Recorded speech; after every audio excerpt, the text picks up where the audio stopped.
শীত সবে পড়েছে কি পড়েনি, তবে বাড়িতে যে সবজিটা এখন সবসময় পাওয়া যাবে সেটা হচ্ছে ফুলকপি। আজকে ভাবছি এই ফুলকপিরই একটা নিরামিষ রেসিপি তোমাদের সাথে শেয়ার করব। রাতের দিকে রুটি পরোটা দিয়ে এটা দারুণ লাগবে খেতে। একটা বেশ বড় সাইজের ফুলকপি কেটে নুন হলুদ জলে একটু ভিজিয়ে রেখেছিলাম।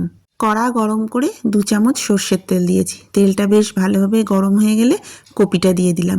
কপিটা এবার লো ফ্লেমে বেশ ভালো করে ভেজে নেব।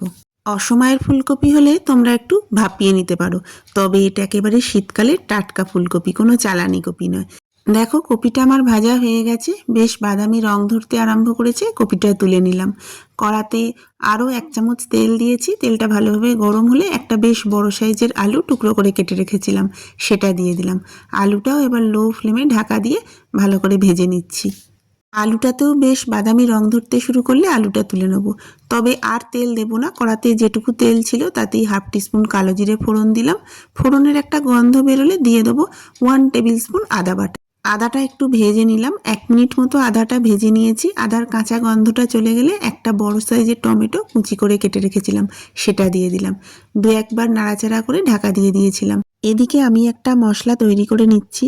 বাটিতে সামান্য জলের মধ্যে 1 টিস্পুন হলুদ গুঁড়ো, 1/2 টিস্পুন লবণ আর 1 টেবিল স্পুন জিরে গুঁড়ো, সবটা খুব ভালোভাবে মিশিয়ে একটা মশলা তৈরি করে রাখলাম।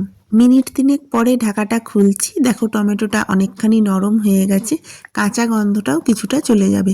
এই অবস্থায় যে মশলাটা আমি রেডি করে রেখেছিলাম সেটা দিয়ে দেবো।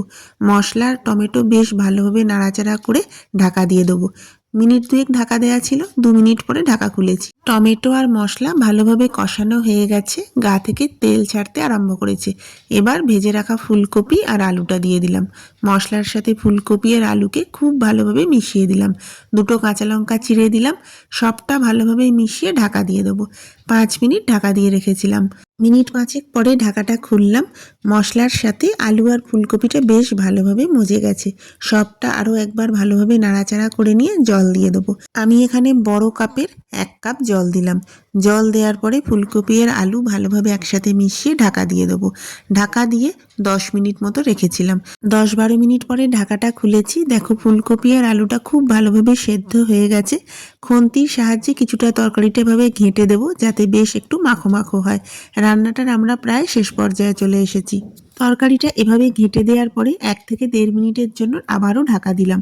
1 থেকে 1.5 মিনিট পরে ঢাকা খুলেছি। এবার আমি এখানে একটু ম্যাগি মশলা যোগ করব। 1 টেবিল স্পুন ম্যাগি মশলা দিলাম। ম্যাগি মশলা দেওয়ার পরে সবটা আবারও ভালোভাবে মিশিয়ে দিলাম। ম্যাগি মশলার গন্ধটা নিরামিষ রান্নায় বেশ ভালো লাগে, তবে তোমরা এটা না দিয়ে ভাজা মশলাও ব্যবহার করতে পারো। মশলাটা দেওয়ার পরে আমি 1 থেকে 1.5 মিনিটের জন্য ঢাকা দিয়ে রেখেছিলাম।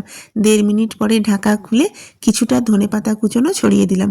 ধনেপাতাটা ভালোভাবে তরকারির সঙ্গে মিশিয়ে দিলাম।